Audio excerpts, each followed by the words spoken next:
Gemini,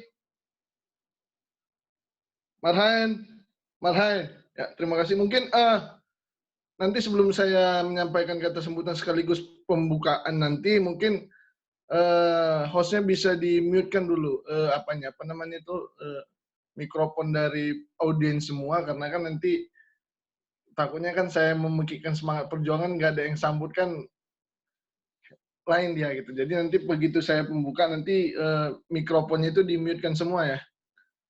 Itu mungkin ke host. Jadi terima kasih kepada pengurus komisariat yang sudah apa namanya memberikan mengundang saya sebagai apa namanya ketua dewan pimpinan cabang juga untuk membuka acara pada pada siang pada hari ini. Yang ingin saya sampaikan pertama yang saya hormati pengurus komisariat, ada Bung Mikael selaku ketua dewan pengurus komisariat Gemini Fakultas Hukum USU, dan pengurus komisariat jajarannya tidak bisa saya sebutkan namanya satu persatu. Kemudian yang saya hormati panitia yang sudah menyelenggarakan kegiatan ini. Yang ingin saya sampaikan adalah bahwa Pekan Priman Anggota Baru secara daring ini adalah Pekan Priman Anggota Baru yang pertama di Indonesia. Artinya yang dapat kita ambil hikmah di sini adalah apapun situasi yang terjadi pada hari ini, pandemi COVID-19 yang hari ini melanda di Indonesia, khususnya di bumi hari ini, tidak menyurutkan semangat kawan-kawan untuk melakukan aktivitas organisasi maupun secara pengkaderan dan perekrutan. Yang ingin saya sampaikan kepada teman-teman hari ini, esensi dari Pekan Priman Anggota Baru ini adalah suatu wadah pengenalan Gemini kepada kawan-kawan untuk mengetahui apa itu Gemini. Artinya di dalam Pekan Priman Anggota Baru ini, peserta PPAB harus lebih bisa mengenali organisasi Gemini itu seperti apa. Karena organisasi Gemini ini adalah suatu pintu gerbang seperti PPAB, pintu gerbang kepada kawan-kawan untuk bisa memulai langkah baru untuk mengenal sebuah organisasi.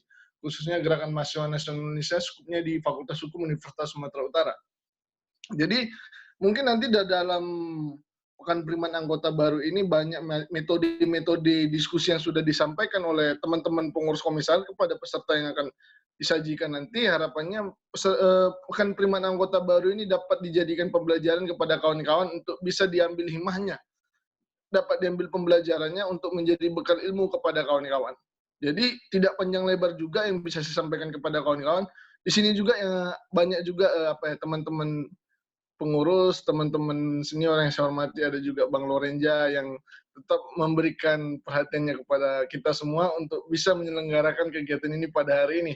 Jadi untuk saya buka kegiatan Pekan Priman Anggota Baru Gerakan Mahasiswa Nasional Indonesia Fakultas Hukum USU pada hari ini, saya minta kepada host hari ini untuk bisa di-mute-kan dulu mikrofon kepada kawan-kawan supaya kita buka acara pada hari ini. Sudah di-mute semua?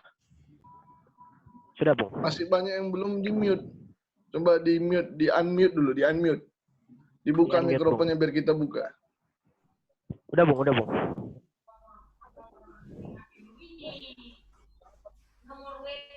Ya, baiklah kepada teman-teman sesuai dengan anggaran dasar anggaran rumah tangga Gerakan Mahasiswa Nasional Indonesia, Gerakan Mahasiswa Nasional Indonesia atas nama Dewan Pimpinan Cabang Gemini Kota Medan, saya selaku Bung Samuel Octavianus Guru Singa, Ketua Dewan Pimpinan Cabang Gemini Kota Medan, mengajak teman-teman sekalian untuk dengan pekikan Gemini sebanyak 3 kali, Marhaen sebanyak 2 kali, Pekan Priman Anggota Baru Gerakan Mahasiswa Nasional Indonesia, Komisariat Fakultas Hukum Universitas Sumatera Utara, yang dilaksanakan pada tanggal Senin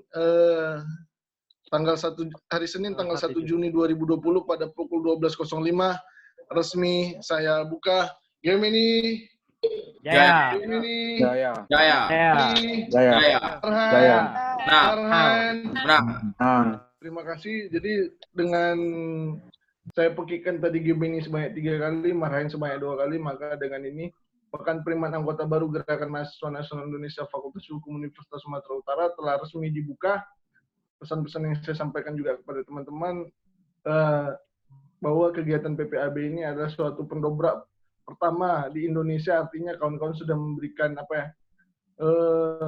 bentuk pertama bagaimana untuk teman-teman yang lain bisa melakukan kegiatan Pekan Priman Anggota Baru, harapannya supaya bisa menjadikan pembelajaran kita bersama lah. Saya apresiasi kepada teman-teman pengurus komisariat yang artinya di dalam kondisi hari ini dilakukan pandemi, apa ya terjadinya pandemi di negeri ini, kita tidak bisa melakukan kerja-kerja aktivitas organisasi. Saya pikir cukup. Sekali lagi sebelum saya tutup kata sambutan saya, atas nama Dewan Pimpinan Cabang Gemini Kota Medan, kami mengucapkan selamat hari lahirnya Pancasila 1 Juni. Harapannya di hari lahir 1 Juni ini dapat kita ilhami sama kader-kader Gemini dimanapun kita berada. Hakikat Pancasila bisa kita implementasikan dimanapun itu berada. Demikianlah kata sambutan saya. Wabillahi taufiq hidayah. Wassalamualaikum warahmatullahi wabarakatuh. Gemini, Marhan, ya terima kasih. Saya kembalikan kepada hostnya, Bung Beri. Oke, baik. Terima kasih Bung Samuel Guru Singa selaku Ketua Cabang GMNI Kota Medan.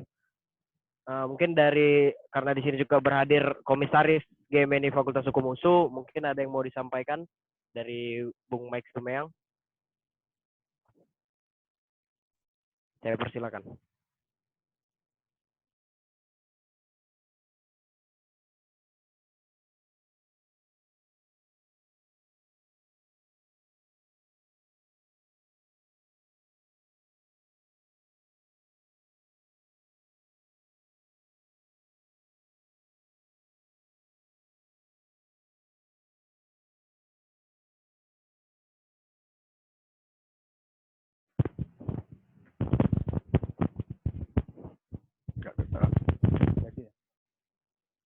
Oke, tindak ya. Udah kedengaran. Oke, baik. Terima kasih. Selamat siang untuk kawan-kawan yang sudah berhadir. Selamat datang. Saya ucapkan Gerakan Mahasiswa Nasional Indonesia selaku tuan rumah pelaksanaan diskusi pembukaan PKB kali ini. Pertama kali kita ucapkan kepada Tuhan Yang Maha Esa masih diberi nih bisa kita berkumpul walaupun melalui aplikasi online lah.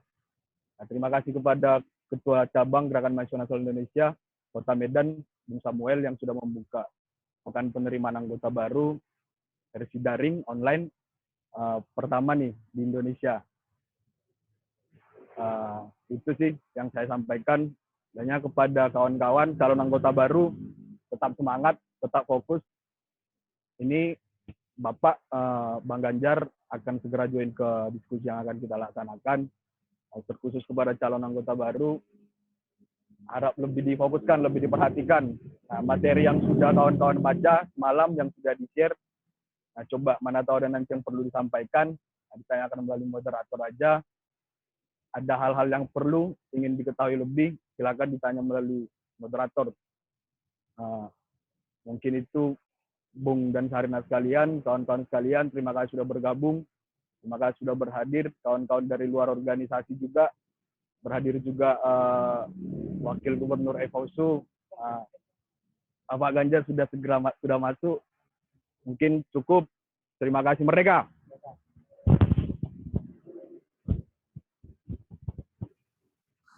Oke ya, langsung aja kita mulai. Ya, selamat siang Bapak Ganjar Sugeng Rawu. Selamat datang Bapak di forum online dari Gerakan Mahasiswa Nasional Indonesia Fakultas Hukum UNSU. Kami harap Bapak dalam keadaan sehat selalu dan tetap semangat dalam menjalankan kinerja pemerintahan, Pak. Baik Pak, mungkin sedikit ya Pak, mana tahu mungkin Bapak ingin menyapa teman-teman Pak, saya persilakan Pak. Assalamualaikum warahmatullahi wabarakatuh, selamat siang, salam sejahtera, Om Swastiastu, Namo Buddhaya, sehat semuanya, merdeka! Merdeka!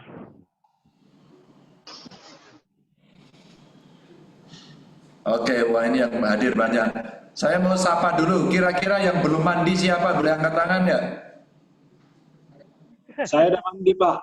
Saya udah mandi. Ya. Kelihatan tuh Roberto Silalahi belum mandi 3 hari dia.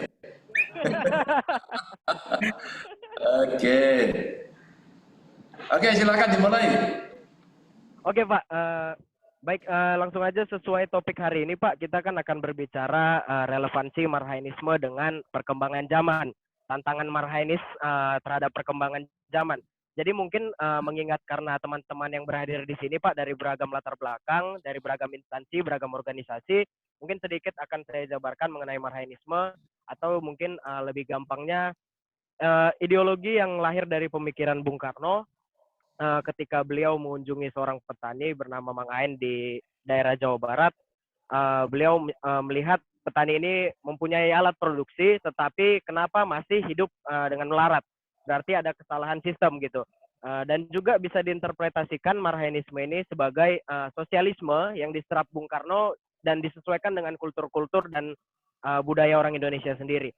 Nah, mungkin secara sistematikanya juga Marhainisme ini bisa diserap dan menjadi Pancasila. Poin-poinnya itu dapat menjadi Pancasila, dan bertepatan juga hari ini adalah hari kelahiran Pancasila. Dan jika dipersempit lagi akan menjadi Trisila, yaitu ketuhanan yang Maha Esa, sosiodemokrasi, nasionalisme. Dan jika dipersempit lagi akan melahirkan asas gotong royong yang menjadi fondasi bangsa ini juga. Jadi pertanyaannya sama mungkin dari tahun ke tahun ya. Karena mungkin bisa disamakan Marhainisme ini dengan sosialisme. Orang dari tahun ke tahun selalu berpikiran sosialisme itu ideologi yang usang. Tapi mungkin ketika kondisi sulit seperti sekarang, seperti wabah ini, pandemi yang mewabah di dunia ini, malah masyarakat semakin sadar bahwa sosialisme itulah yang mereka butuhkan. Nah, jadi semakin gencar pro dan kontra di tingkat di kalangan civitas akademika maupun kalangan intelijensia di dunia ini. Mungkin dari Bapak bisa langsung bagaimana sih Pak, kita ini sebagai Marhainis muda maupun sebagai anak muda Indonesia ini tetap membela ya ideologi yang tetap yang ditanamkan oleh founding father kita sendiri, yaitu Bung Besar Insinyur Soekarno ini, Pak. Ya, teman-teman, saya menyampaikan terima kasih. Idenya bagus, idenya brilian. Saya ingin mengajak mulai dari yang paling bawah. Maaf, saya tidak akan berteori. Itu diskusi kalian aja nanti lebih banyak. Saya mau melihat hari ini di depan mata kita melihat realita. Realita kita adalah apakah benar hari ini kita sudah berdaulat dalam bidang politik? Mari kita terjemahkan. Begitu terjadi COVID, kita sadar betul. Ketika Bung Karno dulu mengatakan kita mesti berdikari dalam bidang ekonomi. Checklistnya gampang kok. Kita bisa memenuhi APD nggak? Kita bisa memenuhi kebutuhan bawang putih nggak? Sesuatu yang simpel saja. Sesuatu yang simpel saja. Maka kalau kemudian kita ingin memenuhi kebutuhan itu, kemandirian itu, maka hari ini mesti kita dorong. Politik pangan contohnya akan menjadi sesuatu yang penting hari ini untuk memenuhi kebutuhan. Ingat, dengan adanya pandemi ini hampir semua orang bicara sembako. Tapi tahukah Anda, sembako yang ada di dalam paket isinya apa saja? Termasuk yang saya berikan, beras kita bisa produksi, kecap kita bisa produksi, minyak kita bisa produksi, maksudnya minyak goreng ya. Tapi selalu ada temennya di situ, mie instan. Yang gandumnya kita belum bisa berproduksi. Oke. Nah, pada saat itu kemudian kita mesti menyiapkan sekian banyak orang dirumahkan, sekian banyak orang tidak boleh keluar rumah, pekerjaan kemudian hilang, pendapatan menurun, orang harus survive. Apa kemudian kita butuhkan? Yang kita butuhkan tadi seperti Berry sampaikan, apa itu? Kita butuh spirit gotong royong. Ini konkret. Ini konkret. Kalau hari ini kita lebih asik kalian bicara pelengseran presiden, mungkin hanya soal pilihan saja. Apakah Anda mau bicara bagaimana kita memenuhi kebutuhan rakyat atau pelengseran presiden? Maka pilihan-pilihan tema ini bisa diajukan kepada publik, mana kemudian yang paling dekat kita berikan. Bukan kemudian antara boleh dan tidak boleh. Dalam exercise intelektual tentu saja semuanya boleh. Tapi hari ini pilihan-pilihan itu menjadi penting untuk kita berikan. Ya, akhirnya kita akan bisa melakukan mitigasi apa yang kemudian akan terjadi dan kebutuhan apa yang segera dipenuhi. Maka kalau kemudian kita melihat hari ini, ekses-ekses yang terjadi akibat pandemi, maka akan mulai terbaca satu persatu. Oh, hari ini pangan menjadi diperlukan. Oh, hari ini kita harus membuat atau mengkreasi pekerjaan. Oh, hari ini kita butuh spirit gotong royong, Pak. maka politik anggaran harus dirubah, maka relasi sosial hari ini harus berubah, maka kultur harus berubah, maka kepribadian kita harus berubah dan kita harus kembali kepada kepribadian bangsa. Oke, kepribadian bangsa itu seperti apa sih? Tolong menolong. Kita punya budi pekerti. Kita punya rasa kemanusiaan yang adil dan beradab, punya rasa keadilan sosial, punya rasa ketuhanan yang Maha Esa, punya rasa persatuan. Ini akhirnya hari ini mesti kita munculkan. Mau diskusi kayak apa, Anda mau protes apa? Protes data bantuan sosial tidak tepat? Ayo intelektual, pemikir pejuang, pejuang pemikir, dan berjuang tidak boleh mikir-mikir. Maka Anda harus terjun kemudian menyelesaikan persoalan situ. Saya ahli IT, saya akan membuat sistem untuk mengintegrasikan. Begitu. Mengintegrasikan apa? Mengintegrasikan data yang ada baik nasional, provinsi, kabupaten, kota sampai desa. Bereskan itu. Maka kita menjadi solusi untuk persoalan yang kita hadapi. Oh, ini toh yang maksudnya big data. Oh, hari ini kita akan tahu si marhen itu ada berapa. Mereka yang petani, yang nelayan, yang IKM, yang tidak bisa mengakses modal, yang kena PHK, ada berapa? Apakah kita akan memarahi pengambil keputusan atau kita kemudian akan membuat konsep untuk menolong itu? Sebenarnya nilai-nilainya hari ini menjadi tepat. Kalau kemudian kita bicara kemanusiaan yang adil dan beradab, yuk kita bantu yuk dengan kapasitas yang kita miliki. Saya kira kawan-kawan GMNI bisa melakukan sebuah tindakan yang konkret, yang nyata. Dulu pernah beberapa bulan lalu, waduh, demo di seluruh Indonesia besar-besaran luar biasa. Tapi di Jawa Tengah saya senang, kompak ya kan, bisa duduk, bisa menyampaikan, bisa ngobrol, bahkan ada yang membersihkan sampah pasca itu. Saya senang. Tapi hari ini saya rindu demo itu keluar lagi. Tapi demonya apa? Demonya langsung membantu masyarakat, menggerakkan seluruh kekuatan, daya intelektual untuk bisa menyelesaikan persoalan. Tentu dengan spirit ideologi, apalagi kawan-kawan GMNI, yang pasti crystal clear. Pasti keberpihakannya jelas. Pasti itu.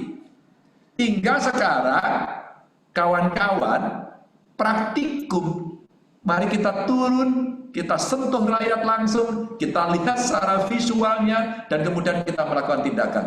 Boleh sih jangka pendek karitatif, mengajak menyumbang, memproduksi, ada yang empowering, yang ahli pertanian mengajak politik pertanian yang praktis, ngajari masyarakat, yang ngerti ekonomi, ayo ngajari mereka cara berdagang, bagaimana membuat koperasi sehingga kekuatan di antara usaha-usaha kecil itu menjadi kokoh, dan kemudian dia masuk menjadi bagian dari value chain yang punya bargaining position yang baik. Menurut saya, itu yang kemudian in practice mesti dilakukan. Maka ketika kemudian kita akan bertindak dalam kondisi yang seperti ini, maka checklist kita dalam nilai-nilai Pancasila, nilai-nilai kebangsaan kita ngerti. Emang hari ini kalau kita mau menolong orang yang korban COVID, Anda masih mau sempat bertanya apa agamamu, apa sukumu, IP-mu berapa, partaimu apa, kamu kemarin kampret apa cebong apa kadrun, ya. Memang kamu masih sempat ngomong seperti itu? Enggak lah. Yang ada kemanusiaan yang adil dan beradab. Maka nilai kemanusiaan itu menjadi tempat tertinggi hari ini. Anda mau bicara apa? Negara maju, peradaban hebat, Amerika, dijarah hari ini kok. Dijarah hari ini gitu. Maka hari ini saatnya kita kemudian mengembalikan ini. Ya tentu saja tidak bisa bulat, harus ada penyempurnaan. Slot-slot yang kurang itulah kemudian kita isi. Itu yang kita sebut sebagai sebuah partisipasi yang bisa diberikan oleh kawan-kawan semuanya. Nah, dalam konteks inilah mari kita ngomong mana kemudian satu persatu sektor ataupun subsektor kita benahi. Saya ingin mengakhiri paparan saya yang pendek ini dengan menceritakan tadi malam saya kedatangan orang. Dia pernah menjadi tentara.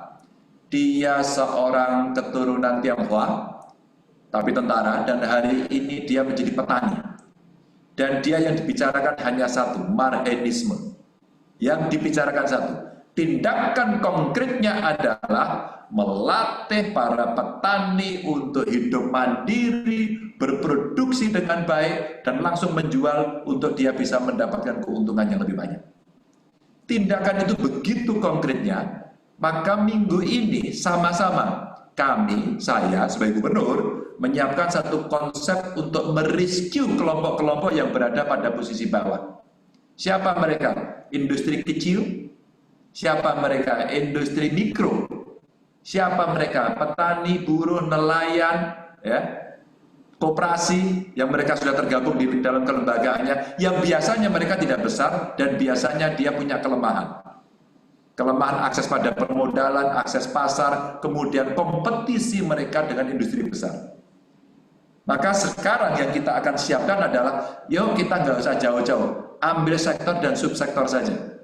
Sektor pertanian, nanti kita akan ambil yang pertanian pangan, ada yang hortikultura, ada yang kemudian peternakan karena dalam arti luas, termasuk nelayan. Apa kemudian yang mesti kita sampaikan?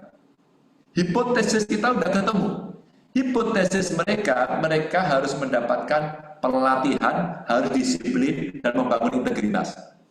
Hipotesis kedua adalah mereka harus ada mendapatkan kemudahan-kemudahan akses modal. Maka sistem perbankan kita mesti kita bantu. Maka waktu saya komunikasi dengan Pak Presiden kemarin, Bapak ini usaha kecil kesulitan Bapak. Boleh nggak kita memberikan subsidi bunga khusus kepada mereka usaha kecil dan mikro? Jawabannya sudah kita sediakan kurang lebih 80 triliun Pak. Silakan diakses kur, nanti bunganya dibayar oleh pemerintah. Ini langsung kita ambil. Maka kalau kemudian ini kita bisa bantu, kita menggiring, kita mengawal, kita mendampingi sampai kepada mereka kelompok-kelompok kecil ini, maka sebenarnya kita sedang mengimplementasikan, sedang melaksanakan marhenisme itu. Jadi antara gagasan-gagasan yang besar itu, yuk sekarang kita tancapkan ke bumi, kita gerakkan menjadi sebuah kekuatan, kita ukur apakah kemudian hasilnya ini nanti akan cukup signifikan.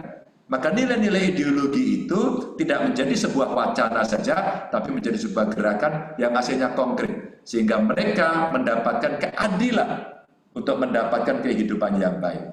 Teman-teman, saya akan berhenti di sini agar kita bisa diskusi lebih banyak. Saya kembalikan pada Beri. Silakan, Beri. Baik, terima kasih Bapak. Saya rasa teman-teman itu udah paparan yang sangat jelas ya dari Bapak Ganjar. Jadi mungkin beberapa poin tadi yang saya catat itu tentang mungkin masih perlu dipertanyakan apakah sudah berdikari-kah kita di bidang politik, di bidang ekonomi, di bidang ketahanan pangan dan juga dan yang berhubungan dengan kemanusiaan. Karena tadi seperti contoh-contoh yang dipaparkan Bapak Ganjar, saat ini juga petani di desa-desa sedang tercekik ya, sedang kesulitan juga di saat tenaga-tenaga kesehatan dan tenaga pendidikan juga di kota-kota juga tercekik di masa yang sulit ini, di masa pandemi ini. Dan juga tadi mungkin ini sudah saatnya kita sebagai orang muda maupun marhenis muda untuk masuk ke sesi membumikan marhenisme itu lagi ya Pak, bukan sekedar berdiskusi lagi, karena apalah artinya ideologi tanpa implementasi. Mungkin saya rasa begitu. Mungkin untuk saat ini dua orang penanya saya persilahkan ya. Ya, saya persilahkan dari Bung Lorenza. Mungkin bisa di-unmute host.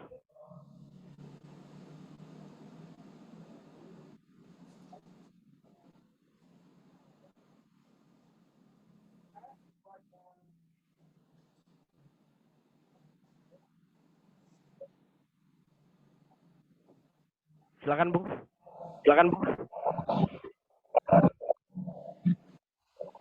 Ya, coba ngomong lagi Bung.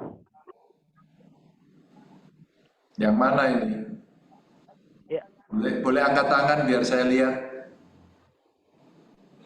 Lorenza Sianturi. Oke, Bung. Bung Loren.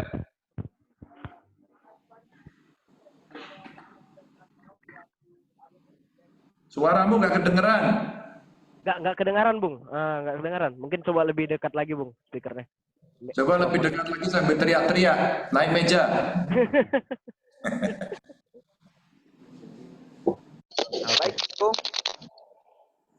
Terima kasih banyak kepada Bung Ganjar Pranowo selaku alumni GMNI. Saya juga kebetulan alumni GMNI, Bung.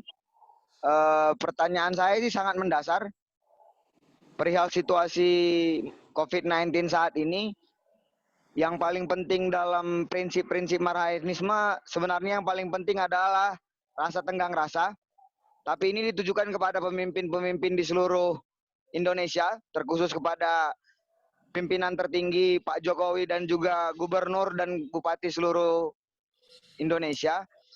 Sebenarnya yang paling penting bagi saya sebenarnya sifat kenegarawanan ketika memang belum berhasil secara maksimal dalam upaya penanganan COVID-19, seharusnya dimunculkan rasa tanggung jawab secara pribadi, sifat kenegarawanan, atau bahkan seharusnya mengundurkan diri ketika bahaya COVID-19 ini sudah menjangkiti ke tengah-tengah masyarakat sangat mendasar. Ketika Pak Jokowi selaku Presiden Indonesia telah bekerja keras, disertai dengan gubernur-gubernur yang memimpin daerahnya masing-masing juga sudah bekerja keras, banyak tidak turun kepada bupati dan wali kota. Ini banyak terjadi di beberapa kabupaten kota, terkhusus di Provinsi Sumatera Utara, penanganan sangat tidak maksimal. Kami berbangga dengan beberapa informasi yang kami dapat dari media sosial terhadap penanganan COVID-19 di Jawa Tengah, sangat mengapresiasi saya secara pribadi, dan juga kepada Pak Jokowi saya sangat mengapresiasi, Pak. Karena sampai detik ini ekonomi Indonesia tidak terlalu membahayakan dengan situasi wabah ini. Tetapi di kabupaten kota, bagaimana dapat pengawasannya, Pak? Sementara sampai detik ini, seluruh stakeholder tidak memberikan pengawasan yang lebih. Bahkan di beberapa kabupaten di Provinsi Sumatera Utara menjadi viral ketika bantuan tidak disebarkan secara maksimal.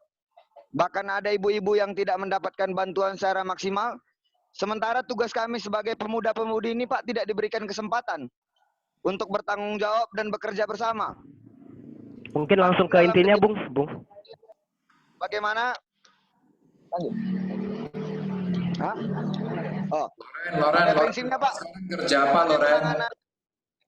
Terhadap kepemimpinan lah pada hari ini, Pak. Situasi terkini tentang ideologi Marhaenisme seharusnya. Terima kasih banyak, Pak. Ya. Loren, kamu kerja di mana?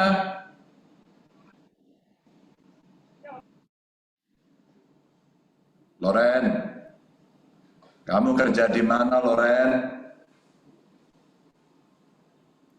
Loren, kamu mendengarkan saya tidak?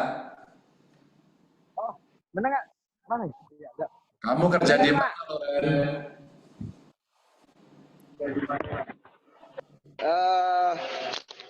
Pekerjaannya kebetulan lawyer, Pak. Hah? Pekerjaannya pengacara kebetulan, Pak. Pengangguran banyak acara. Hebat kali kau lawyer ya. Oke, berikutnya.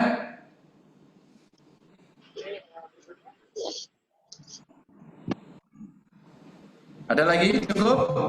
Jadi, ya kamu mute itu punyamu.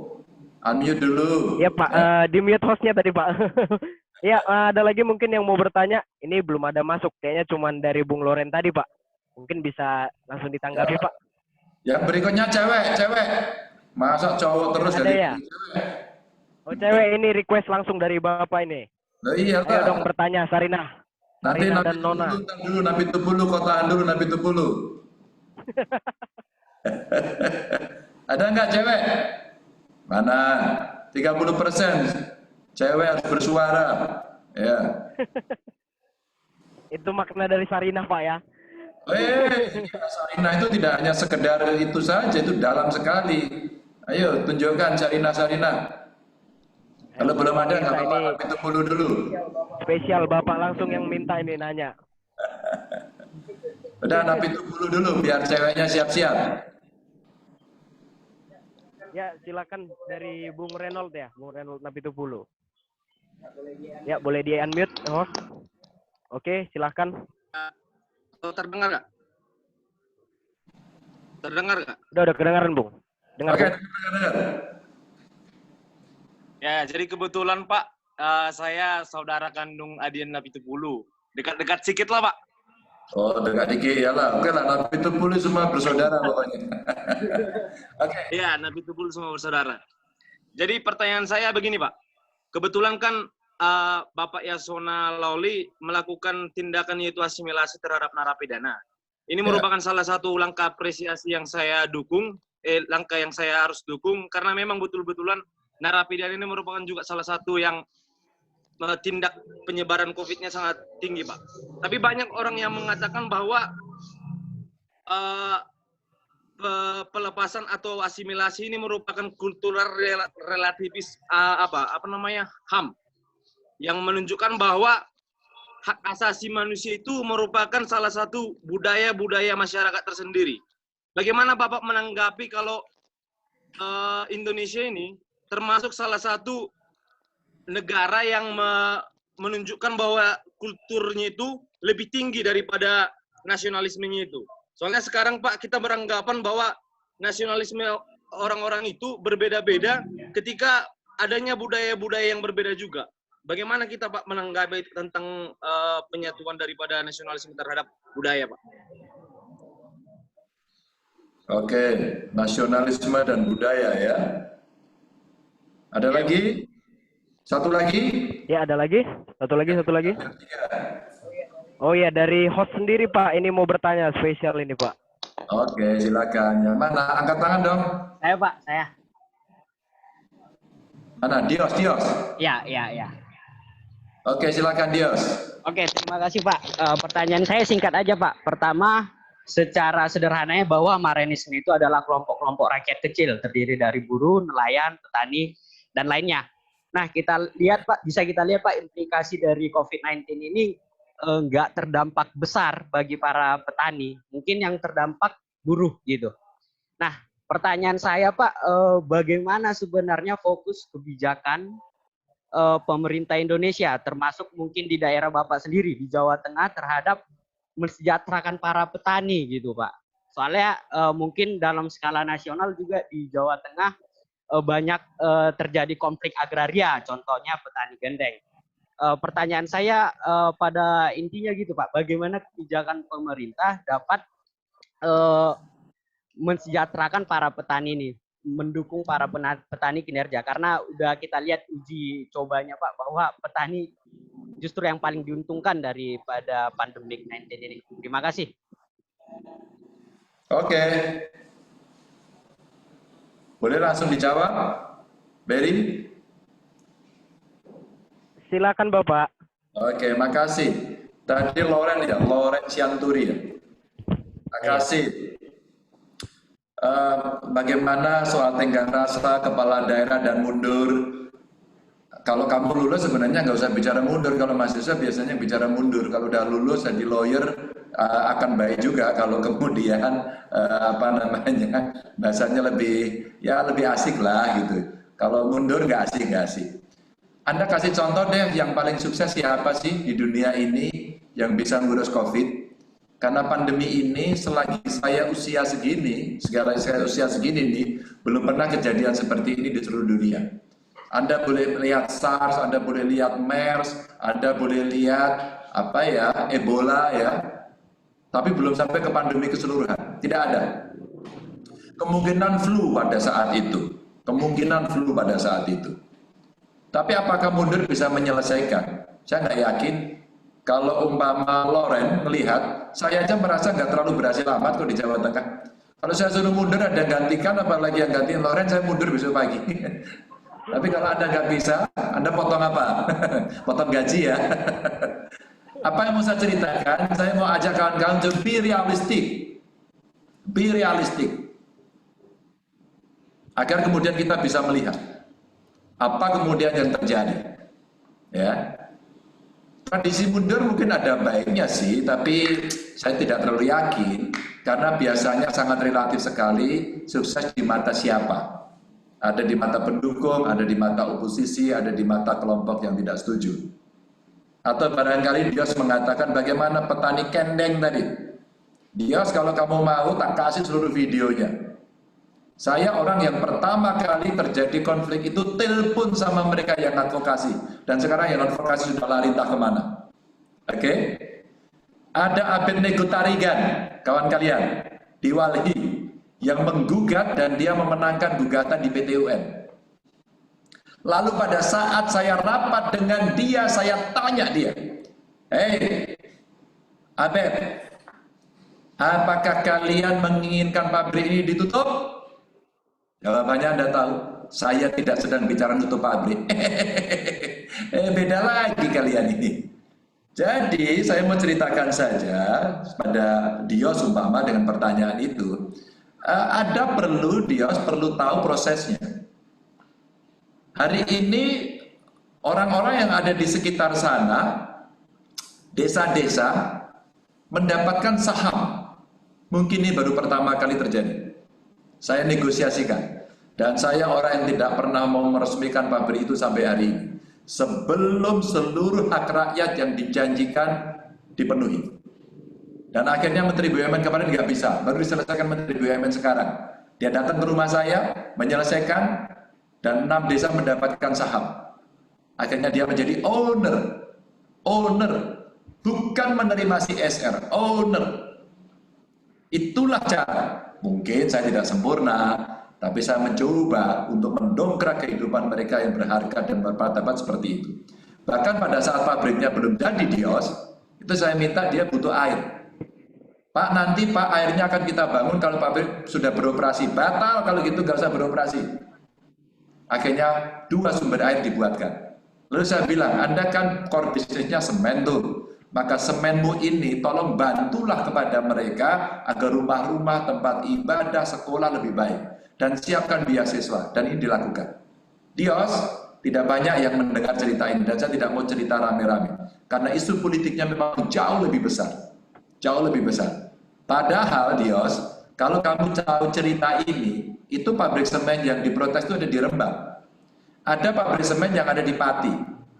Yang di Pati ini punya swasta dan sekarang menang di tingkat Mahkamah Agung. Dan dia akan berdiri. Tidak ada demo.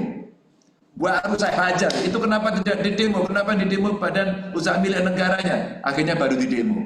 Dan demonya sekarang nggak berjalan lagi. Dios, cerita ini memang menarik karena ini menjadi isu yang lebih seksi untuk diungkap terus. Yang cerita dapat saham ini pasti nggak diungkap. Tapi kalau hari ini kamu googling, hari ini kamu sudah dapat berita itu. Itu cara saya menangani. Dan sebelum saya jadi gubernur ini sudah terjadi nih. Menarik ya, ini sudah terjadi. Ya, sejelek-jelek saya masih adalah rasa kemanusiaan. Sejelek-jelek saya pernah dikaderisasi kayak Anda gitu. Sejelek-jelek saya. Ya. Tapi sehebat-hebat saya masih banyak lemahnya dan kekurangannya. Itu. Maka saya sampaikan cerita ini. Maka pada Loren, tadi bagaimana yang terjadi di daerah? Betul, ada kok. Di Sumatera Utara banyak kok, yang bagus-bagus banyak. Saya mengikuti di beberapa, tapi maaf saya tidak hafal satu persatu ya.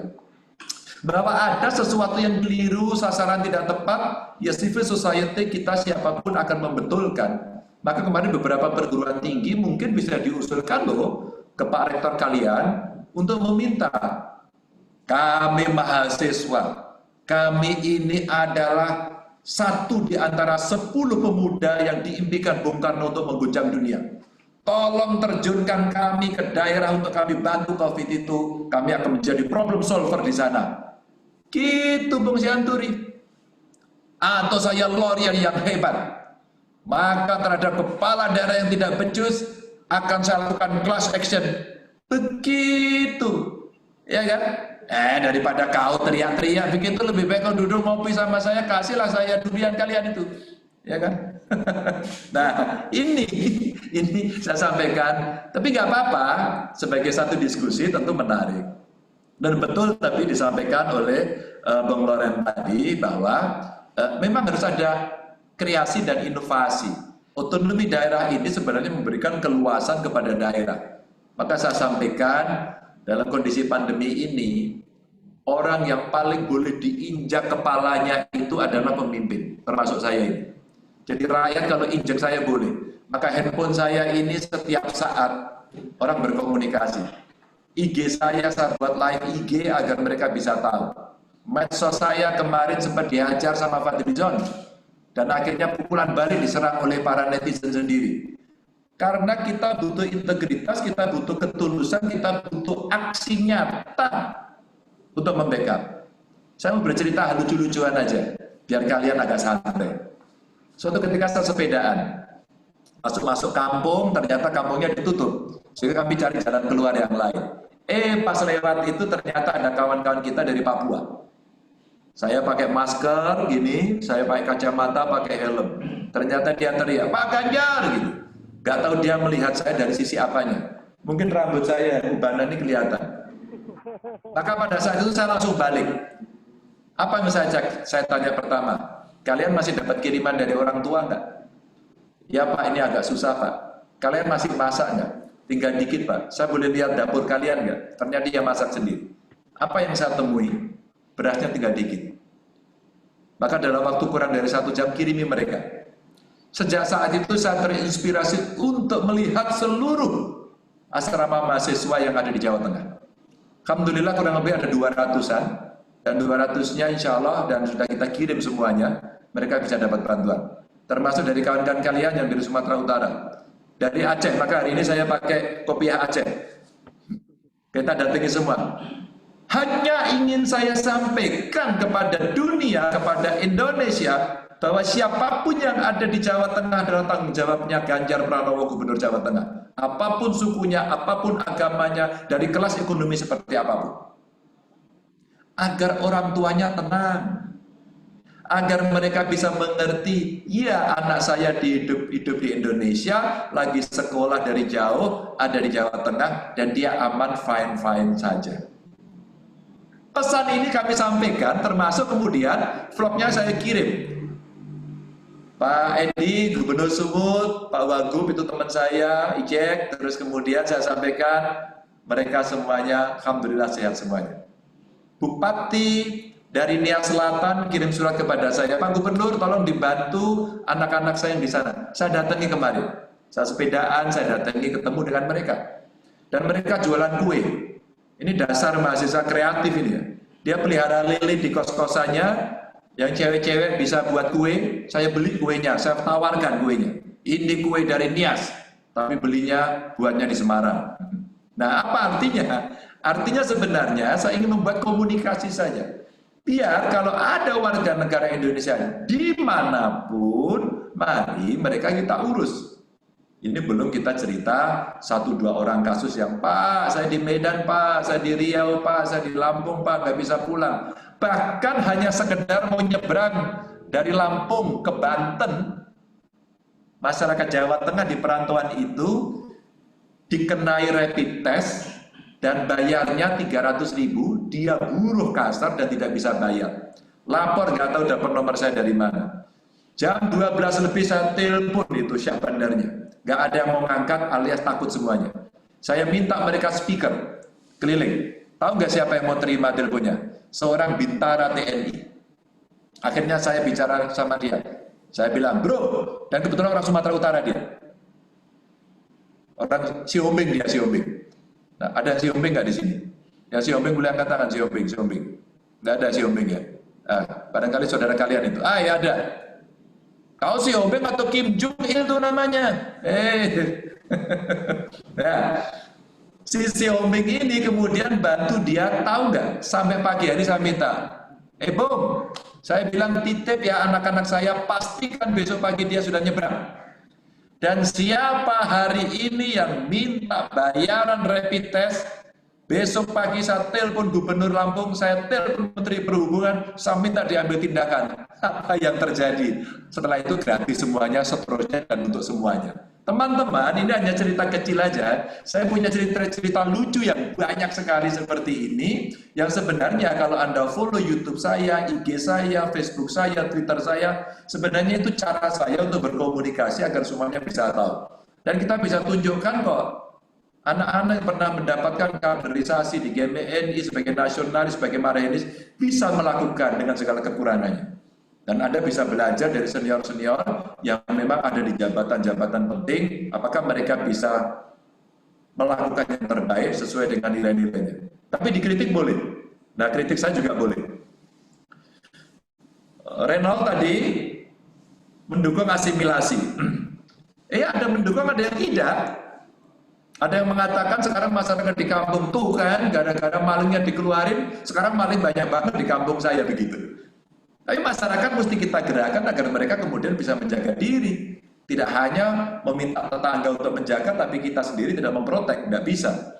Maka apakah kemudian nasionalisme paling baik dan bagaimana dengan kultur dan sebagainya, kita harus membangun, mengingatkan. Hari ini 1 Juni, kita ingatkan, waktu Pancasila mau lahir, ya, itu perdebatannya bukan tiba-tiba loh, bukan Bung Karno di ND kemudian dapat inspirasi di bawah pohon sukun, tiba-tiba tulisannya ada, no, tidak. Ada satu diskursus yang sangat luar biasa.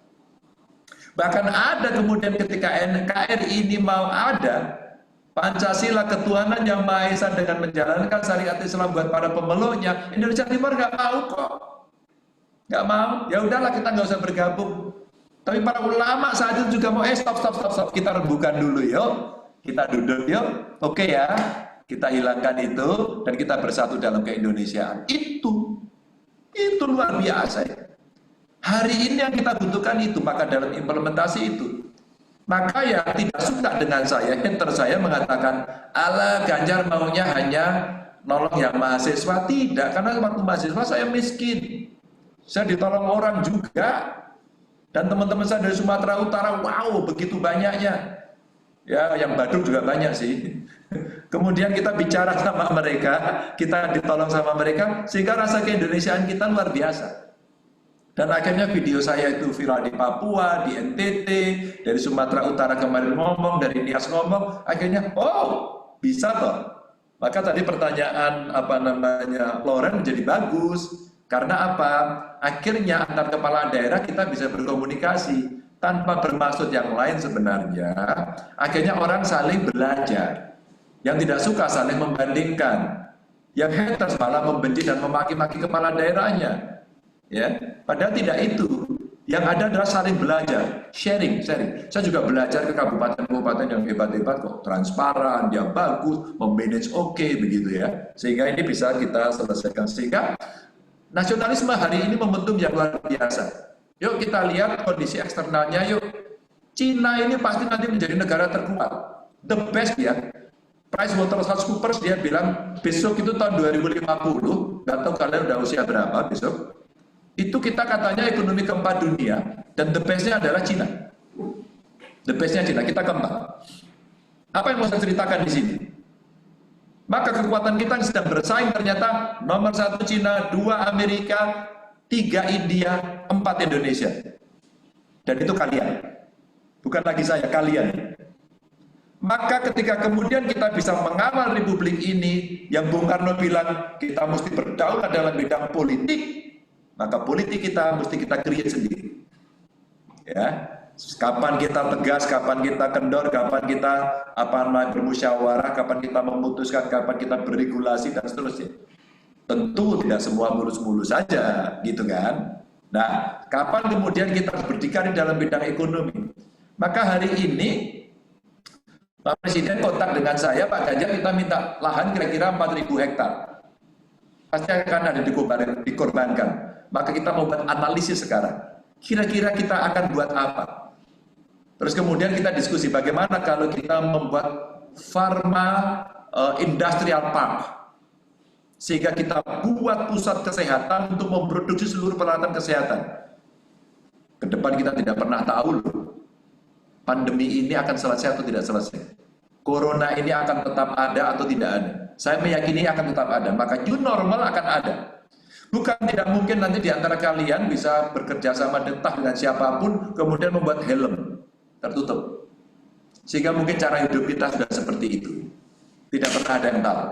Maka kemudian kita mesti membawa nilai ideologis konsepsi itu sampai down to earth, kemudian kita bisa melaksanakan di tingkat lapangan. Begitu Berry. Berikutnya. Oke, mungkin masih ada yang mau bertanya? Satu pertanyaan mungkin ya terakhir. Ya, kalau masih ada 2 terakhir, cewek dong cewek. Ya silakan dari ini Maluvakum dari Maruli Harahap.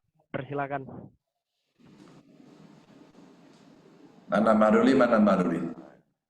Ya, Saya, Pak. silakan Bung, langsung perkenalkan diri serta asal instansi atau lembaga atau Oke, organisasi. Maruli silakan. Nama saya Maruli Salongan Harahap. Saya dari GMNI Fakultas Hukum Universitas Sumatera Utara. Menarik tadi Bapak sampaikan bahwasannya kita itu harus bekerja keras agar ekonomi kita itu maju menjadi ekonomi keempat di dunia. Nah, marhainisme ini kan konsepnya itu kan melindungi kaum-kaum yang tertindas. Nah, ini berkaitan juga dengan prinsip nasionalisme kita, Pak. Saya sebagai anak muda, saya sedih ketika saya mengetahui banyaknya pemuda-pemuda yang tidak mencintai produk dalam negerinya, Pak. Mulai dari contohnya nih, nonton drama K-pop, drama Korea, habis itu streaming musik, itu musik barat. Artinya, bagaimana sih ekonomi kita bisa tumbuh?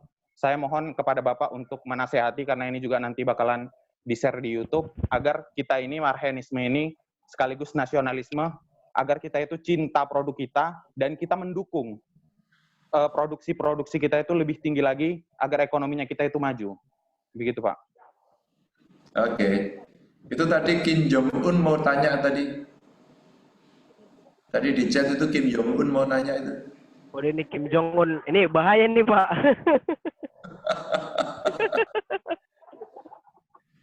Ini Kim Ya, Jong-un. silakan. Kim Jong-un, tolong langsung diperkenalkan diri ya. Kim Jong-un ini suka karena dia sebenarnya alirannya K-pop juga ini.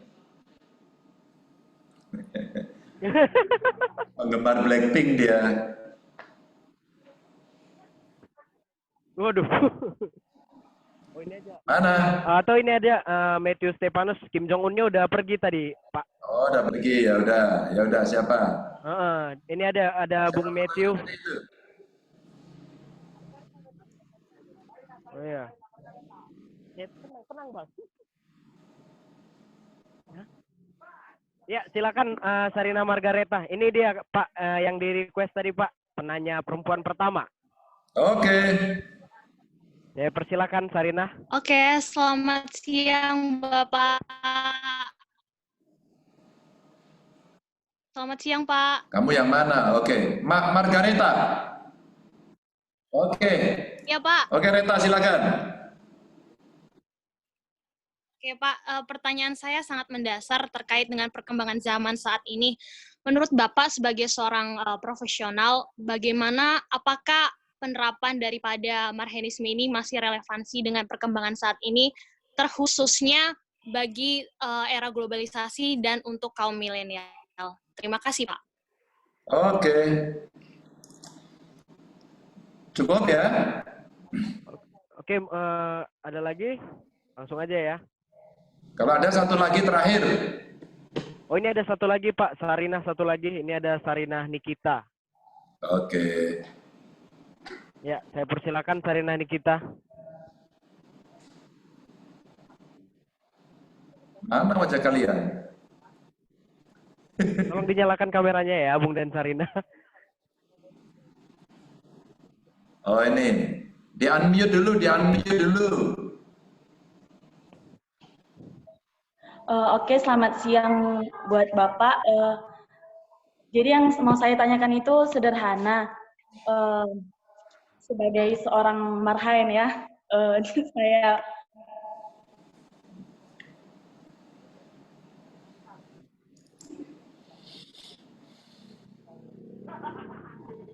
Halo. Hilang sinyal kayaknya, Pak. Oke, hilang sinyal. Tanya habis. Ya, ini ganti aja ini Bung Matthew dari tadi mau bertanya. Itu bisa itu Nikita tadi masih ada wajahnya. Nggak jadi Nikita. Oke Nikita kau tulis di chat aja. Lagi Pak. Oh pultanya habis dia, kasihan. Ya persilakan Bung Matthew. Pertanyaannya. Mana Matthew? Oke, selamat siang Pak Ganjar. Terima kasih atas kesempatannya. Selamat siang teman-teman. Saya dari kampus sebelah, tamunya Bung Berry. Tadi sedikit menimpalinya Mbak Sarina Margaret. Tadi katanya apakah masih relevan? Menurut saya juga masih relevan. Faktanya 60% penduduk Indonesia adalah kaum marhain, yaitu kaum buruh, petani kecil, kaum pedagang-pedagang eceran dan lain sebagainya. Tapi yang menjadi masalah nih Pak Ganjar nih. Tadi Pak Ganjar juga menyinggung bahwa sebagai seorang yang sudah duduk di pejabat publik harus memberikan sesuatu kepada rakyatnya sebagai bukti sebagai seorang marhain. Nah, apa sih yang sudah dan mungkin akan dilakukan oleh Pak Ganjar Pranowo sebagai seorang marhain yang sekarang udah duduk di pemerintahan, di mana masalahnya itu ada soal pendanaan, Pak. Di mana kita tahu 80% kekayaan dikuasai 20% penduduk, 20% kekayaan dikuasai 80% penduduk. Bagaimana transfer kekayaan ini bisa nyampe ke kaum-kaum marhain 60% untuk memajukan kesejahteraannya. Mungkin Pak Ganjar ini karena forum publik dan direkam juga bisa ngasih ke kita gambaran apa yang sudah dilakukan Pak Ganjar dan apa yang mungkin akan dilakukan Pak Ganjar dalam menyikapi hal tersebut. Terima kasih Pak Ganjar. Oke, terima kasih juga. Tadi ada Maruli bagaimana menjaga ekonomi kita ya, secara nasional, terus kemudian marhen masih relevan atau tidak, Reta, Sarinah Nikita tadi kehabisan kuota, nggak bisa bersuara, ya kan? Terus kemudian katanya dari chat aja Pak, katanya dari chat aja Pak pertanyaannya. Ya, sorry. Terus Matthew tadi apa yang sudah dan akan dilakukan. Saya mau jawab secara keseluruhan aja nih, karena ini hampir semua rata-rata karena terkait dengan ekonomi kira-kira. Jadi begini, ketika ekonomi dunia berubah, maka kita mesti fitting, reassessment, reorientasi, refocus, begitu ya. Re-nya ini banyak. Dan pada saat itu memang kalau data kita bagus ya, supaya data kita bagus terus kemudian presisi, maka proses pengambilan keputusan akan firm. Tapi kalau tidak ya bisa keliru. Pemerintah bisa keliru nggak? Oh bisa, bahkan sering. Dan itu nggak apa-apa, asal masih dalam koridor konstitusi. Soal suka atau tidak suka nggak apa-apa, buat saya biasa saja. Itu gimnastik politik kalau Bung Karno bilang kok, buat saya mengasihkan saja. Maka sebenarnya dalam konteks seperti ini, marhenisme, pertanyaan dari Reta dulu ya, itu relevan banget hari ini. Karena apa? Karena hari ini yang menjadi korban, ya, in case kasus yang COVID ini, maka sebenarnya mereka-mereka ini orang yang pertama kali mesti kita tolong. Harus ada intervensi, harus ada keberpihakan. Aku mau cerita ya, jaring pengaman sosial kan dikasih nih ya, dari pusat kasih duit, habis kasih duit kira-kira duitnya dipakai untuk apa? Beli makan, usaha, atau beli baju, ngantri di mall kemarin? Mari kita lihat realitas. Kira-kira beli rokok enggak? Mari kita lihat realitas. Kemudian ada bagi sembako, kemana belinya? Ada order, kemudian ada suppliernya. Pengusaha lagi yang dapat. Duit saya nggak banyak untuk jaring pengaman sosial, kira-kira 1,1 triliun lah. Mau kita bagi kepada rakyat. Kemana kami membeli? Rumit sekali. Tapi saya lakukan. Kepala dinas, Anda mesti lakukan itu. Rumit. Rumitnya apa? Anda harus membeli pada dua tempat. Satu warung rakyat dibeli oleh kita, disalurkan oleh PT Pos dengan datanya, sehingga mereka tidak berkerumun dan dia di rumah saja. Yang kedua adalah kamu harus beli melalui badan usaha milik desa. Badan usaha milik desa, kamu mesti kulakan bahan baku langsung dari rakyat.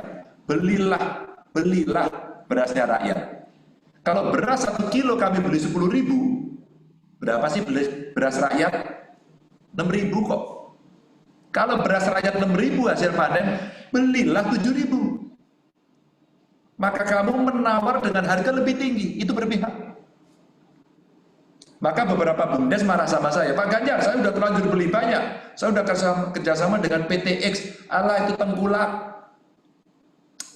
Kalian tidak mengamalkan apa yang saya mau. Tapi saya tidak mengatakan marhenisme. Karena tidak semua orang suka dengan itu. Saya hanya bicara rakyat.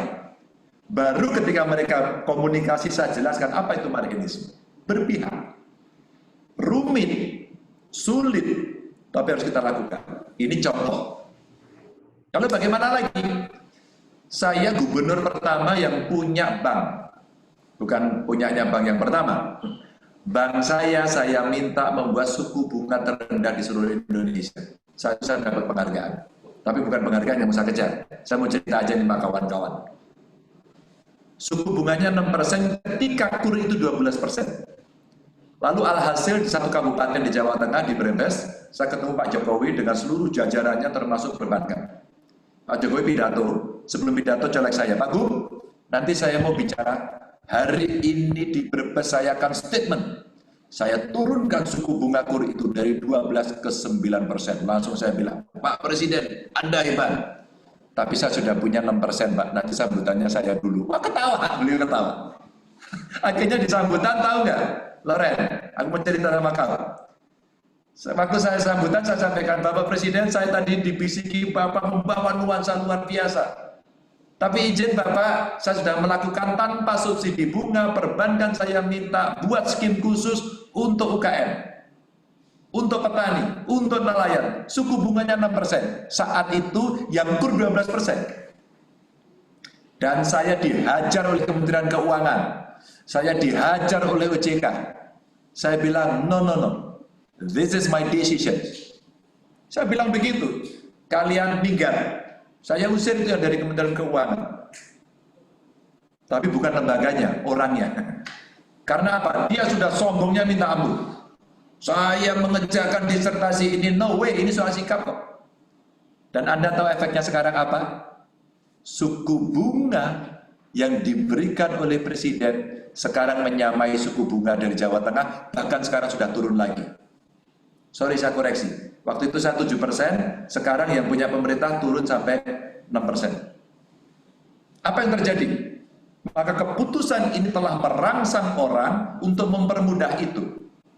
Dan sudah hitung, ini nanti NPL-nya bisa tinggi. Maka kalau NPL-nya tinggi, maka ini yang kemudian akan kita bisa carikan solusi yang tidak mengganggu sistem perbankan besar, terutama likuiditasnya. Ini cara saya. Gak bagus-bagus amat sih, tapi kami mencoba untuk berbeda. Berbedanya ini dalam arti, ketika semua mainstream dan kemudian tidak bisa selesai, kami mencoba jalan sebelah yang itu bisa selesai. Memangnya ketika PSBB di Jabodetabek, rakyat saya yang ada di Jabodetabek ada yang pelihara? Tidak ada. Saya komunikasi dengan Gubernur DKI, Gubernur Banten, Gubernur Jabar. Ini rakyat saya bagaimana? Pulang nggak boleh, di sana nggak bisa makan, proyeknya sudah selesai. Mereka buruh harian kok, makan hari itu, dari kerja hari itu. Anda tahu yang saya lakukan? Kita buka pendaftaran di Jabodetabek, 68.000 terdaftar. 27.400 berhasil kita verifikasi. Saya kirim akhirnya dari Jawa Tengah makanan untuk mereka one by one. Gak tahu kerja ini cocok apa enggak. Saya mau buka-buka dapur ini ceritanya. Sebagai orang yang lebih berpengalaman lebih dulu lah, yang kita sama-sama pernah dikader. Artinya hari ini kita bisa melakukan itu untuk kita berikan kepada rakyat, kepada masyarakat. Maka marhenisme masih sangat relevan, karena mereka sekarang yang sakitin yang kecil-kecil, maka buat kita pertolonganlah pada mereka. Maka sebuah skenario ekonomi 3. Skenario darurat, skenario transisi, skenario recovery. Maka APBD 2021 saya siapkan namanya APBD pertolongan, rescue full. Silakan cari di internet. Siapa yang berani melunch untuk pertama kali dari seluruh gubernur di Indonesia? Berapa anggaranmu untuk pandemi respon? Saya hanya bukan sombong mau ceritakan bahwa kita bisa mengambil keputusan kok. Tapi apakah saya tidak belajar dari tempat lain? Saya belajar dari tempat lain, belajar dari Sumut, dari DKI, dari Jabar, Jatim, saya belajar. Nah pada saat itu kemudian memunculkan semangat-semangat yang agar kita tidak sekedar minta, tapi kita menjadi solusi di level lokal. Lagi-lagi saya ingin menjawab, marhenisme masih penting, karena mereka harus kita bantu, kita harus perhatikan. Maka dari 3 skenario ini, skenario darurat kami lakukan. Gimana ya ibu-ibu penyandang disabilitas tetap bisa bekerja dalam kondisi ini? Tak suruh mereka buat masker, saya kasih duit 10 miliar. Dari 3 juta target masker, terpenuhi 2,6 juta. Setelah itu pembuat makanan, kita suplai bahan makanan. 32 miliar saya gelontorkan kepada mereka, agar mereka bisa bekerja. Saya buat gerakan ayo membeli produk kawan, ayo membeli di warung tetangga. Agar kemudian kita menggunakan produk dalam negeri. Kita menggunakan kopi songkoknya dari Aceh. Ya. Kita bikin baju-baju yang kita punya, kita bikin sendiri. Mari kita bikin, mari kita banggakan. Tiongkok itu dulu seperti ini melakukan. Ini momentum, gak usah kayak gengsi-gengsian. Ya memang kalau seni budaya itu ada popularitasnya ya, ngepopnya itu ada. Maka nggak usah alergi sama drakor, nggak usah, sama K-pop nggak usah, nggak apa-apa, kalian tonton aja. Kalau saya boleh. Justru tantangan kita, jangan bilang K-pop baru kemarin terus kita nonton loh ya, jangan salah loh ya, jangan salah. Thailand, Korea Selatan. Untuk kulinernya, memang negara, pemerintah tuh ngasih duit untuk promo ke seluruh dunia. Saya nggak tahu kalian bisa jualan pecel apa enggak di Amerika sana, di Jepang sana. Nggak yakin saya. Maka kita mesti cari. Hari ini yang masih paling populer, the most popular ya, food ya, from Indonesia, menu from Indonesia, itu baru yang dari Padang itu. Rendang. Baru rendang, yang lain belum. Mungkin soto kita bisa dorong, atau mungkin apalagi lah yang kalian punya. Bisa aja semuanya. Tapi kita mesti bisa mendesain itu agar disiapkan. Maka saya tanya pada kawan-kawan saya yang orang Korea, kalian itu kok tiba-tiba K-pop-nya laku kenapa? Ternyata enggak, 30 tahun yang lalu mereka sudah menyekolahkan anak-anak muda untuk sekolah musik Amerika. Mereka membuat sistem kapitalisme dalam dunia hiburan dan cukup berhasil. Dan kita ikut-ikutan, mau BTS, ya mau Blackpink, gitu kan? Orang sekarang cerita itu semua. Pokoknya I love you, I love you, I love you. Ya, sarangnya semua. Kita merasa kalah, nggak usah. Memang dunianya global kok. Tapi kita mau ngepopkan senian tradisional kalian bisa nggak? Kita mau ngepopkan atau menduniakan wayang, gamelan, Jawa bisa nggak? Kita angklung bisa nggak? Sebenarnya inilah yang harus dikapitalisasi dalam era yang memang kapital. Maka kita nggak boleh menutup diri. Jadi tidak perlu alergi sih menurut saya untuk kita masuk dalam persaingan itu. Tapi saya senang tadi, kita mesti percaya akan kemampuan sendiri. Berdikari itu. Itulah kalau kita belajar dari sosok figur yang bisa kita tiru ya Bung Karno. Betapa confident-nya dia menghadapi dunia luar. Pede banget. Karena dia belajar, dia mengalami. Ya, di penjara. Wah, itu gimnastik itu. Dia berinteraksi, ada political interplay. Bagaimana yang terjadi di Indonesia dan semuanya. Kita sebenarnya punya model, role model kita ada, Bung Karno. Maka kita menggunakan seperti dan tidak sombong. Maka kalau jadi pejabat yang mengaku marhen, kaya itu boleh, tapi nggak usah diliatin. Jamnya Rolex, ya kan? Gede emas, cincinnya banyak, gelangnya banyak gede-gede. Sehingga kayak teman saya, siapa pengacara itu, kawan kalian tuh? Teman Paris, Pak. Kalian tahu itu, teman Paris. Saya kalau ketemu dia, Pak, itu berapa itu berliannya? Waduh, mahalnya minta ampun, saya aja udah ngiler aja kalau lihat. Tapi saya suruh pakai aja, saya kira mental saya nggak kuat gitu. Tapi beliau termasuk orang yang sukses dengan style dan gayanya. Saya tetap menghormati apapun gitu. Tapi seorang marhen tentu tidak boleh begitu, menurut saya loh ya. Tapi seorang Hotman saya appreciate. Orang yang kaya, yang hebat begitu sekarang membuat klinik-klinik terbuka dengan gayanya yang memang seperti itu. Dia bantu orang banyak juga. Ini bukan puja-puji sih, tapi saya menyampaikan. Jadi marhenisme penting, menata ekonomi itu penting, dan kemudian apa kemudian yang akan dilakukan? Ya sekolah sampai 9 tahun kan gratis. Nah di Jawa Tengah sekarang SPP-nya saya bayarin sampai SMA, biar kemudian bisa naik. Akses perbankan kemudian kita mudahin. Saya punya asuransi juga, backup asuransi untuk mereka para nelayan dan petani. Kami backup sendiri. Terus kemudian mereka yang tidak di backup jaminan sosial dari manapun, kami punya namanya kartu Jateng Sejahtera. Ini betul-betul biasanya mohon maaf, sudah sepuh, sudah tua sendirian, mereka cacat. Pokoknya itu betul-betul implementasi dari pasal 34 Undang-Undang Dasar. Jadi teman-teman kira-kira seperti itu. Jadi masih ada yang tanya di di tulisannya, di chat ya. Ada di chat Pak, tapi mungkin kepanjangan, mungkin nanti bisa kami kirimkan aja ke Bapak, kita diskusi lagi Pak, lebih personal. Oke, teman-teman. Mengingat ya Pak, mengingat kesibukan Bapak juga Pak, mungkin ada satu pertanyaan singkat Pak dari saya Pak, jawab cepat Pak. Ya. Yang diingat kalau dengar kata Sumatera Utara apa Pak?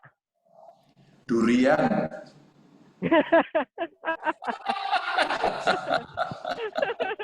Siap Pak, nanti kalau Bapak mampir ke Medan Pak, kami traktir durian Pak. Oke, jangan, kamu jangan traktir, kamu saya traktir semua. Oh siap Pak. Sorry ya Beri ya, saya kasih tahu kalian. Siap Pak. Pejabat itu kalau ditraktir orang yang di bawahnya itu gratifikasi. Anda catat itu. Oh iya Pak. Ini pernah menjadi pelapor gratifikasi terbanyak di Indonesia. Ya, saya salah satunya. Ya, salah lain juga banyak. Siap Pak. Jadi artinya haram. Kamu nggak boleh. Yang boleh saya traktir kamu. Dari kebun sendiri Pak. Maksudnya dari kebun sendiri Pak. Oh, boleh. Tapi saya beli juga nanti dari kebunmu ya. Oh siap Pak. Saya menyampaikan terima kasih. Pak, mungkin semangat terus. Maaf kalau ada kekurangan ya. Keep on fighting ya. Merdeka. Siap Pak. Bapak juga sehat-sehat terus Pak. Semangat dalam menjalani kinerja pemerintahan. Mungkin sebagai penutup Pak, bolehlah Bapak mengucapkan perjuangan kita Pak. Merdeka. Merdeka. Gemendi. Marhaen. Nang. Baik, terima kasih Bapak. Matur nuwun Pak. Sampai jumpa di kesempatan yang berikutnya Pak. Oke Pak.